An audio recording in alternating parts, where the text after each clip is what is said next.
Hello students of mathematics, how are you all. तो चलिए आज का क्लास स्टार्ट करते हैं। आज की क्लास में हम लोग एक बहुत ही इंपॉर्टेंट थ्योरम कवर करने वाले हैं। A group G is solvable if and only if G to the power bracket में के ये क्या है, ये क्या है, ये क्या है ये। तो ये आपको अगर अगर नहीं समझ में आ रहा है, इसका मतलब ये है कि ये आप कवर नहीं किए यहाँ, इसीलिए मैंने डिस्क्लेमर लिख रखा है। ये क्या है डिस्क्लेमर?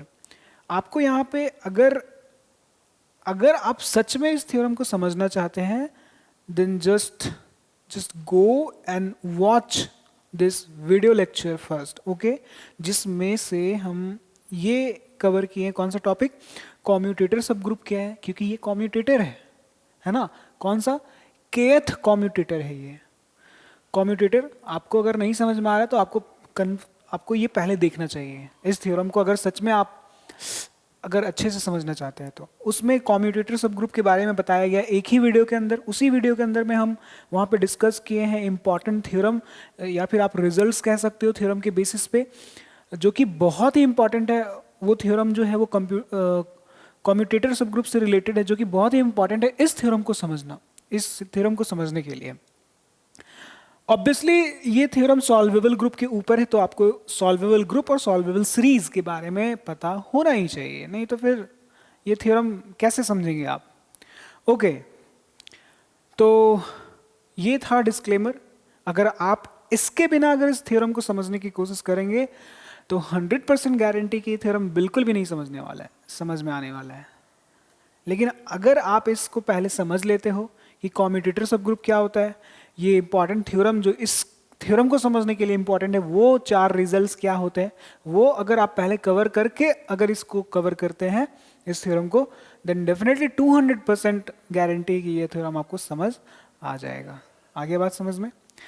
तो चलिए स्टार्ट करते हैं हमारा आज का इंपॉर्टेंट थ्योरम।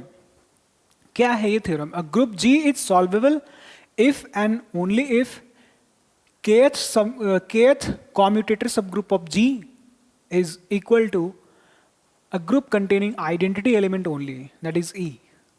तो जब कभी भी if and only if होता है तो इसका मतलब हमें लेफ्ट टू राइट जाना पड़ेगा, राइट टू लेफ्ट भी आना पड़ेगा। इसका मतलब क्या हुआ? इसका मतलब ये हुआ कि अगर आप ये अज्यूम करते हो कि G ऑलरेडी सॉल्वेबल है, तब आपको ये प्रूफ करना होगा that kth commutator subgroup of G is actually equal to E, okay? Second part में आपको ये कंसीडर करना होगा, ये आपको अज्यूम करना होगा कि this is true, then you have to prove that G is solvable.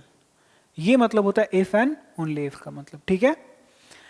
तो चलिए स्टार्ट करते हैं। तो हम किसी भी चीज से स्टार्ट करते हैं। अगर G सॉल्वेबल कंसीडर करेंगे तो वो हमें प्रूफ करना होगा। अगर वो हम मान करके चलेंगे तो ये प्रूफ करना होगा कि G सॉल्वेबल है। तो चलिए बात करते हैं, प्रूफ स्टार्ट करते हैं, है ना। फर्स्ट पार्ट से स्टार्ट करेंगे हम लोग, फिर सेकंड पार्ट भी करेंगे। तो फर्स्ट पार्ट में हमें क्या अज्यूम करना है, it totally depends on you, ठीक है ना। चलिए मान लेते हैं कि वो कंडीशन, पहले ये कंडीशन हम मान लेते हैं और G को सॉल्वेबल दिखाएंगे, ठीक है। ओके, सो लेट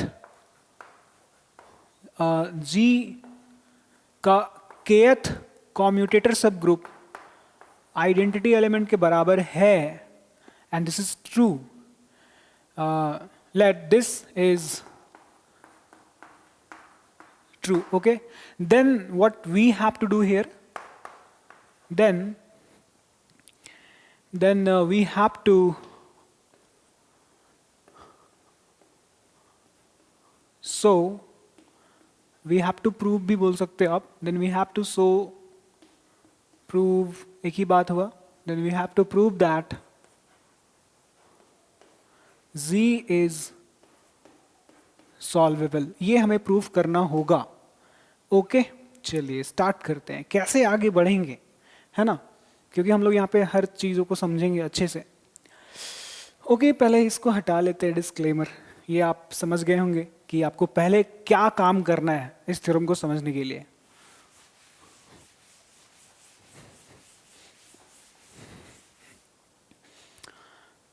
ओके, सो हम आगे कैसे बढ़ सकते हैं, इंड्यूस कैसे करेंगे, हमारा अगला स्टेप्स जो होगा।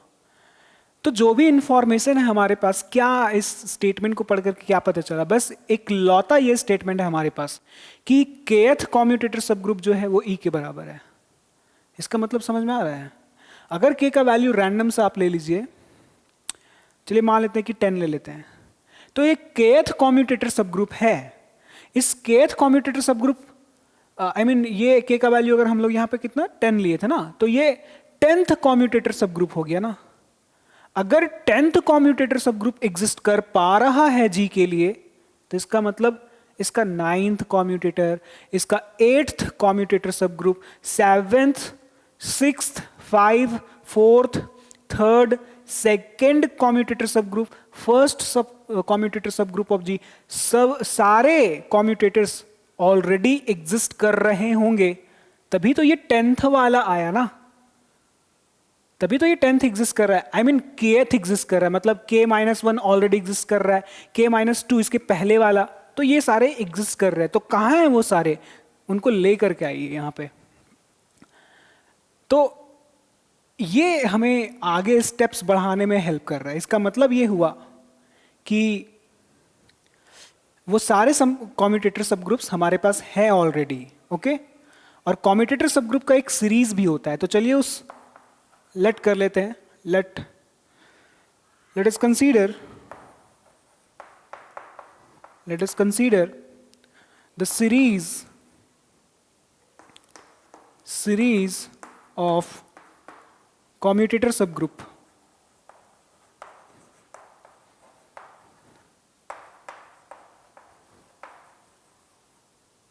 कॉम्यूटेटर सब ग्रुप्स का सीरीज जो हम लोग यहां पे लेट कर रहे हैं वो क्या होगा।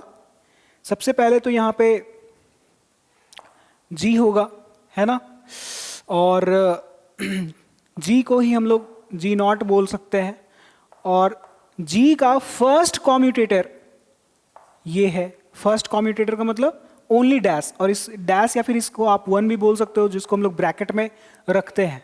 ये हम लोग पहले इसीलिए हम बोलते हैं कि कॉम्यूटेटर सब ग्रुप, उससे रिलेटेड थ्योरम, वो सब कुछ पहले आप समझ लीजिए, फिर इस थ्योरम को समझिएगा। फिर सेकेंड वाला कॉम्यूटेटर को हम लोग इस तरीके से G लिखते हैं और ब्रैकेट में यहाँ पे 2 लिखते हैं, and this G2 is the second commutator subgroup of this G, and this is normal in G1 also, okay. ये कॉम्यूटेटर सब ग्रुप का प्रॉपर्टी होता है। आ रहा है बात समझ में आपको? Okay, next this commutator subgroup ये Z3 हो जाएगा, है ना। तो ये प्रोसेस चलता चला जाएगा, ओके। ये प्रोसेस जो है वो चलता चला जाएगा, और ये कहां पे एंड करेगा, ऑब्वियसली आपके पास ये देख सकते हैं Z के पावर, मतलब kth कॉम्यूटेटर सब ग्रुप जो है वो यहां पे एंड कर रहा है। ऐसा सीरीज आपके पास एग्जिस्ट कर रहा है। ये एग्जिस्ट कर रहा था, इसका मतलब पहले वाले सारे एग्जिस्ट कर रहे थे, बस उनको हम सामने यहां पे रख दिए, दिखा दिए। चलिए इसको मान लेते हैं कि हमारा सीरीज नंबर 1 है। आगे बात समझ में? अब हम लोग आगे कैसे बढ़ सकते हैं, आपको पता होना चाहिए। हम आपको बताएंगे यहाँ पे थ्योरम जो हम आपको यहाँ पहले कवर करना था, उसमें बताया गया है कि थ्योरम यहाँ पे यूज करेंगे। चलिए सीधा लिखते हैं हम लोग, क्योंकि हम लोग उस चीज़ को पहले कवर कर चुके, तो दोबारा डिस्कस करने का कोई मतलब नहीं है। तो यहाँ पे यूज कर रहे हैं हम लोग यूजिंग द थ्योरम, है ना। हम लोग एक थ्योरम यूज करने वाले जो कॉम्यूटेटर सब ग्रुप से रिलेटेड है। कौन सा थ्योरम है वो? If G dash that is first commutator subgroup of G dash, या फिर इसको आप यहाँ मेंशन भी कर सकते हैं, G dash is be the first be commutator subgroup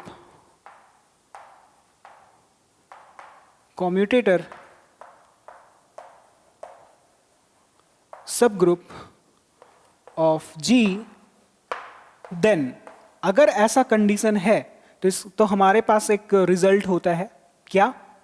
result number 1, ये जो कॉम्यूटेटर सब ग्रुप है G डैश ये नॉर्मल होता है किसमें किसमें, जी में, जी में। आया बात समझ में आपको? तो ये पहला रिजल्ट है, ये थ्योरम से हम लोग ले रहे हैं हेल्प। दूसरा रिजल्ट क्या होता है हमारे पास? दूसरा रिजल्ट क्या है? दूसरा रिजल्ट है, देखिए ये जी डैश नॉर्मल है, इसका मतलब जी डैश नॉर्मल, इसका मतलब ये जी डैश डेनोमिनेटर में बड़े ही आराम से जा सकता है इस जी के नीचे। तो ये बन गया कोसेंट ग्रुप, और ये कोसेंट ग्रुप क्या होता है? ये होता है अबेलियन। क्या होता है? ये अबेलियन होता है। ये हमने कहाँ से, ये हम कहाँ से सीखे? इस थ्योरम से, जो हमने पहले ही कवर कर रखा है। आप जरा सर्च कीजिए, आपको मिल जाएगा अगर आपने नहीं किया है तो। तो ये हो गया, आ गया बात समझ में?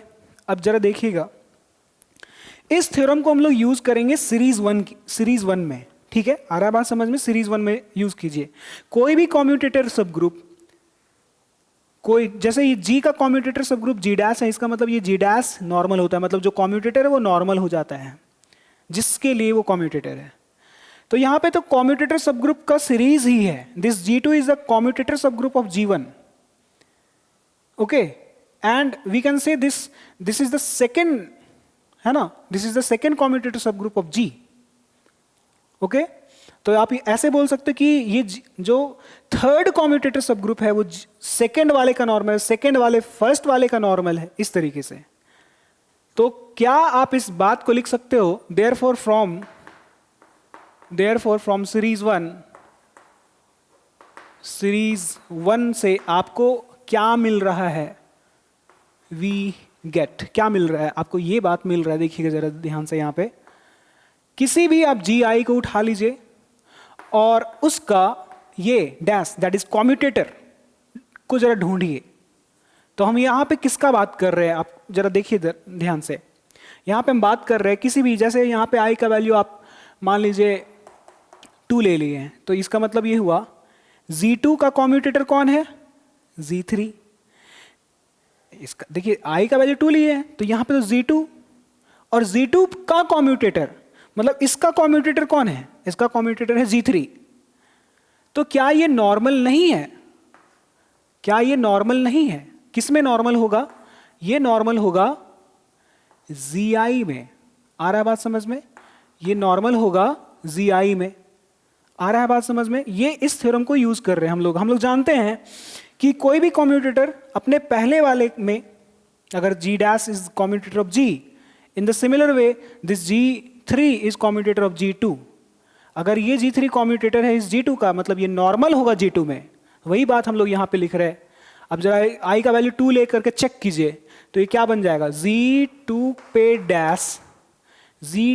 Dash normal in Zi, that is Zii का मतलब 2 हो जाएगा। और ये Z2 का डैश है, ये Z2 का डैश है, इसका मतलब ये हुआ Z3 का बात कर रहे हैं। ये कोई और नहीं, ये Z3 ही है। Z3 मतलब यहां पे ये थर्ड कॉम्यूटेटर होगा, मतलब हम लोग ये बात कर रहे हैं।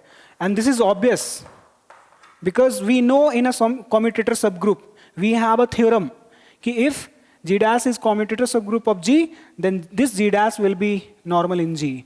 If G3 is commutator in G2, then G3 will be normal in G2. So that's why we are using that G3 will be commutator in G2. Okay, I hope ये बात आपको समझ में आ गया होगा, है ना? चलिए आगे बढ़ते हैं। Now it is obvious that if this is normal, so again we have a theorem that यहीं से यही थ्योरम है।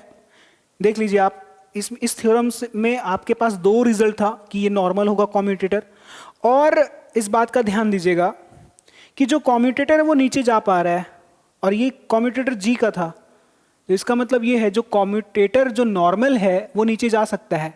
तो यहाँ पे एंड लिखेंगे हम लोग। सो ये Zi के नीचे ये जा सकता है क्योंकि ये नॉर्मल है। Zi, ये वाला बात हम लोग लिख सकते हैं क्या? बड़ी ही आसानी से लिख सकते हैं। ये कोसेंट ग्रुप बन गया, दिस इज अबेलियन। हम लोग ये कैसे जान पा रहे हैं? ये हमारे पास थ्योरम था, उस थ्योरम का रिजल्ट को यूज कर रहे हैं, इज अबेलियन। तो क्या आपको ये दिखाई दे रहा है क्या कि ये जो कॉम्यूटेटर सबग्रुप का जो सीक्वेंस है उसमें दो कंडीशन फॉलो हो रहा है, एक तो ये वाला कंडीशन और एक ये वाला कंडीशन। क्या आपको ये कंडीशन जाना पहचाना सा लग रहा है? यस। कौन सा है ये कंडीशन, जरा देखेंगे। अगर मान लीजिए आपके पास एक जी था जो कि सॉल्वेबल है, तो सॉल्वेबल ग्रुप है ये अगर, तो इसके पास सॉल्वेबल सीरीज भी होता था, सॉल्वेबल सीरीज भी होता था, है ना, इस तरीके से। और ये सॉल्वेबल सीरीज में दो कंडीशन एकदम कंपलसरी है कि हर एक, जैसे G3 G2 में नॉर्मल है, G2 G1 में नॉर्मल है, इसका मतलब ये होगा Gi+1 is normal in Gi। और दूसरा कि Gi, चूंकि ये वाला नॉर्मल है तो वो नीचे जा सकता है और ये अबेलियन होता है। ऐसा कब होता है, ये दो कंडीशन कब लागू होता है? अगर G सॉल्वेबल है तो क्या ये दो सेम कंडीशन हमको यहां पे मिल रहा है क्या? नॉर्मल है और जो नॉर्मल है वो नीचे गया और ये वाला कोसेंट अबेलियन बन गया, अबेलियन बन गया, नॉर्मल नॉर्मल। अरे तो ये दो कंडीशन तो सॉल्वेबल सीरीज का होता है। अरे on the basis of these two condition we can say that this series one is actually a sequence of subgroup which is following the condition of solvable series. इसका मतलब ये हुआ कि ये जो सीरीज वन है ये कोई और नहीं, ये सॉल्वेबल सीरीज ही है। क्यों? क्योंकि ये दो कंडीशन फॉलो कर रहा है, वो सॉल्वेबल सीरीज का कंडीशन है। वो मतलब ये जो सीरीज वन है वो सॉल्वेबल सीरीज है। So on the basis of above two condition, so we can say, इसका मतलब क्या हुआ? इसका मतलब ये हुआ कि देयरफॉर, सो वी कैन से, या फिर ऐसे बोल सकते हो आप, since series one is following the two conditions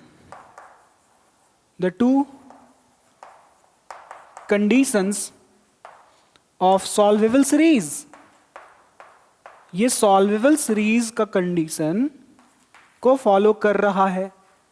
इसका मतलब ये हुआ, this implies that series one is solvable series. ये सॉल्वेबल सीरीज बन गया। आ रहा है बात समझ में आपको?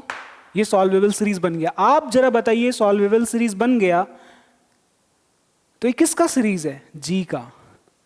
अगर ये सीरीज वन जी का सीरीज है, दैट इज सॉल्वेबल सीरीज है ऑफ जी, इसका मतलब ये हुआ हेंस जी इज सॉल्वेबल। आया बात समझ में? देखिए यहां पे G to the power bracket में k, that is kth commutator subgroup of g equal to e, ये हमने अज्यूम किया था, ट्रू मान करके चले थे, और हम लोग ये प्रूफ कर दिए कि g सॉल्वेबल है, प्रूफ किए। अब इसका रिवर्स पार्ट करेंगे कि g सॉल्वेबल मान लेंगे यहां पे ट्रू, और हमें ये प्रूफ करना होगा। आ रहा है बात समझ में आप सभी को? आई होप ये बात आपको समझ में आ रहा होगा। ये फर्स्ट पार्ट प्रूव हो गया, ठीक है। चलिए सेकेंड पार्ट हम लोग प्रूफ करते हैं।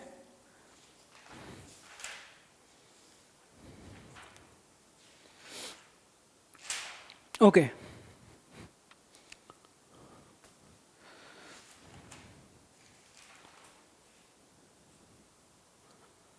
सो फर्स्ट पार्ट हमारा ये हो गया।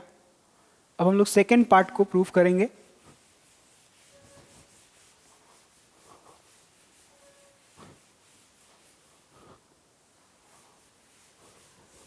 और सेकेंड पार्ट जो है ना, बहुत ही ध्यान से आपको देखना होगा, उसमें बहुत ही एकदम पैनी नजर चाहिए, एकदम तीखा वाला नजर चाहिए, तो समझ आएगा। चलिए सेकेंड पार्ट हम लोग प्रूफ करते हैं। सेकेंड पार्ट में हमें अज्यूम करना होगा, लेट कर लेते हैं कि हमने स्टार्टिंग में वो लेट किया था, इस बार g is solvable, let g B